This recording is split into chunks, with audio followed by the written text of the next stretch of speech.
तक के जितने दिल्ली में काम चल रहे हैं सारे काम चलते रहेंगे। इस कानून का हम सम्मान करेंगे और जल्द से जल्द नेशनल सिविल सर्विसेज अथॉरिटी की बैठक हो सके। नमस्कार, आप देख रहे हैं दिल्ली तक। मैं हूं आपके साथ अनुराधा तंवर। 7 अगस्त को दिल्ली सेवा बिल संसद से पास हुआ इसी मॉनसून सत्र में, और इस बिल के पास होने के बाद दिल्ली सरकार में एक फेरबदल नजर आया। जी हां, अब सर्विसेज और विजिलेंस डिपार्टमेंट की बागडोर आतिशी को दे दी गई है।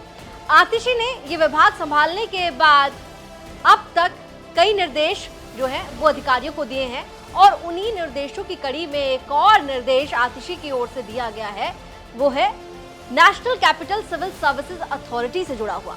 दरअसल यही वो अथॉरिटी है जिसमें 3 सदस्य हैं। इस अथॉरिटी में 3 सदस्यों की अगर बात करें तो एक है दिल्ली के चीफ मिनिस्टर यानी कि दिल्ली के मुख्यमंत्री अरविंद केजरीवाल, और उनके अलावा हैं 2 अधिकारी, चीफ सेक्रेटरी और प्रिंसिपल सेक्रेटरी होम। और इसी अथॉरिटी में ये तय होता है कि दिल्ली में अधिकारियों की पोस्टिंग और ट्रांसफर कहां होने हैं। इसी अथॉरिटी में फैसला होता है बहुमत के आधार पर, और इसी को लेकर जब केंद्र सरकार अध्यादेश लेकर आई थी 19 मई को, तब ये अथॉरिटी बनी थी, और तब से लेकर अब तक इस अथॉरिटी पर सवाल केजरीवाल सरकार उठा रही थी और बार बार ये कह रही थी कि अथॉरिटी में कुल 3 सदस्य हैं और बहुमत के आधार पर फैसला होता है, तो बहुमत तो अधिकारियों के पक्ष में है। दोनों अधिकारी मिलकर अपने मन के मुताबिक फैसला लेते हैं, और जो सरकार का फैसला है या जो सरकार का पक्ष है उसको दरकिनार किया जाता है। लेकिन अब इसी national capital civil services authority को लेकर आतिशी, जो कि विजिलेंस और सर्विसेज डिपार्टमेंट की कमान संभाल रही हैं, उनकी तरफ से एक निर्देश दिया गया है, और ये भी कहा गया है कि अब national capital civil services authority की बैठक नियमित हुआ करेंगी, और जो गतिरोध है अधिकारियों में और सरकार के बीच, उस गतिरोध को खत्म किया जाएगा, समन्वय बनाया जाएगा। अब आपको इस अथॉरिटी को लेकर आतिशी का क्या स्टेटमेंट है, पहले वो सुना देते हैं। दिल्ली सरकार ने ये फैसला लिया है। ये फैसला हमने इसलिए लिया है क्योंकि हम संविधान का सम्मान करते हैं, और क्योंकि इस बिल को अभी संसद ने पास किया है। जब तक ये बिल कानून है, इस कानून का हम सम्मान करेंगे, और जल्द से जल्द नेशनल सिविल सर्विसेज अथॉरिटी की बैठक हो सके, उसके लिए दिल्ली सरकार ने फैसला लिया है।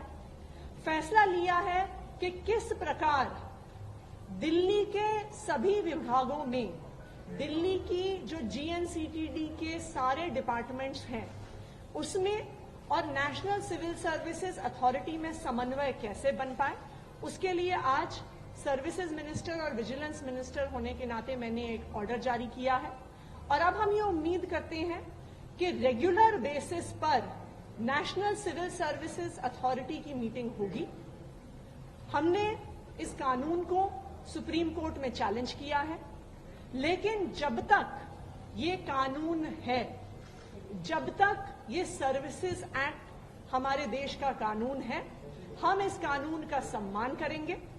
हम इस कानून का सम्मान इसलिए भी करेंगे क्योंकि हम चाहते हैं कि दिल्ली वालों का कोई भी काम ना रुके, और दिल्ली वालों के काम होते रहें।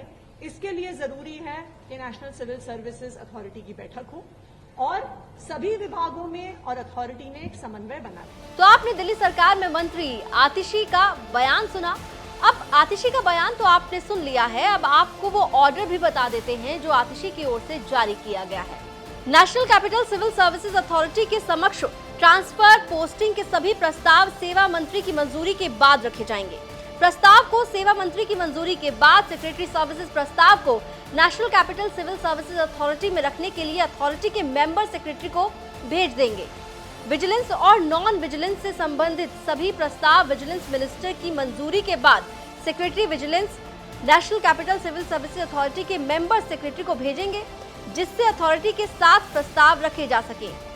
तो अब अधिकारियों और केजरीवाल सरकार के बीच का जो झगड़ा है उसे सुलझाने की दिशा में ये कदम माना जा रहा है। आपको याद होगा कि स्वतंत्रता दिवस के मौके पर जब दिल्ली के मुख्यमंत्री अरविंद केजरीवाल ने दिल्ली की जनता को संबोधित किया था, उस दौरान उन्होंने केंद्र द्वारा लाए गए अध्यादेश और उसके बाद केंद्र सरकार ने जब संसद से दिल्ली सेवा बिल पास कराया तो उस पर भी अपना बयान दिया था और उसी दौरान उनकी तरफ से ये भी कहा गया कि दिल्ली के जो काम है वो नहीं रुकेंगे।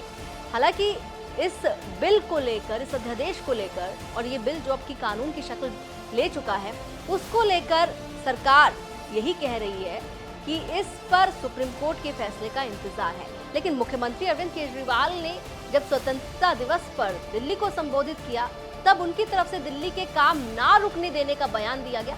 वो बयान भी सुन लीजिए। अभी दिल्ली के लोगों का अधिकार छीनने के लिए पहले एक ऑर्डिनेंस लाया गया और उसके बाद एक कानून पास किया गया। दिल्ली के लोगों के लोकतांत्रिक अधिकार छीन लिए गए। दिल्ली की चुनी हुई सरकार के काम करने की क्षमता को छीन लिया गया। मेरे पास बहुत लोग आ रहे हैं, मुझसे पूछ रहे हैं अब आप काम कैसे करोगे। आज मैं स्वतंत्रता दिवस के पावन अवसर पे दिल्ली के 2 करोड़ लोगों को यह आश्वासन देता हूं कि जो मर्जी हो जाए, जो मर्जी पावर छीन लें, हमारे 2 काम जारी रहेंगे। एक तरफ हम पावर वापस आपको, आपकी पावर वापस दिलाएंगे, दिल्ली के 2 करोड़ लोगों को आपको अपने अधिकार वापस दिलाएंगे। इसकी लड़ाई हम सुप्रीम कोर्ट में लड़ेंगे। लेकिन जितने काम चल रहे हैं, जब से मैं दिल्ली का मुख्यमंत्री बना हूं तब से ये लोग मेरे काम में अड़चन अड़ाने की कोशिश करते हैं, मेरे काम में अड़चन अड़ाने की कोशिश करते हैं, लेकिन मैंने काम रुकने नहीं दिए। आपके जितने दिल्ली में काम चल रहे हैं सारे काम चलते रहेंगे। आपकी फ्री बिजली चालू रहेगी, आपके बच्चों का अच्छी शिक्षा जारी रहेगी, आपके लोगों का अच्छा इलाज जारी रहेगा, आपकी महिलाओं को फ्री सफर जारी रहेगा। आप चिंता मत करना, अपना प्यार बनाए रखना। जितने काम है सारे काम जारी रहेंगे। हो सकता है थोड़ी स्पीड कम हो जाए, जब क्षमता वापस आएगी सारी तो हम खूब स्पीड से और काम करेंगे। लेकिन यह कभी मत सोचना कि दिल्ली के काम किसी भी हालत में मैं रुकने नहीं दूंगा। दिल्ली के काम नहीं रुकेंगे बिल्कुल। तो केंद्र द्वारा लाए गए दिल्ली के लिए अध्यादेश से शुरू हुआ विवाद बढ़कर national capital civil services authority की बैठक में भी नजर आया। उसके बाद जब दिल्ली में केंद्र सरकार इस अध्यादेश को रिप्लेस करने वाला बिल संसद में लेकर आई तब भी इस पर जमकर बवाल हुआ। लेकिन अब जब ये बिल, दिल्ली सेवा बिल संसद से पास हो चुका है तब केजरीवाल सरकार भी अब अधिकारियों के साथ अपने कोऑर्डिनेशन को ठीक करने पर फोकस कर रही है और उसी दिशा में माना जा रहा है कि अब सरकार अधिकारियों के साथ national capital civil services authority की बैठकों का सिलसिला शुरू करती हुई दिखाई देगी। दिल्ली से जुड़ी तमाम खबरों के लिए आप देखते रहिए दिल्ली तक।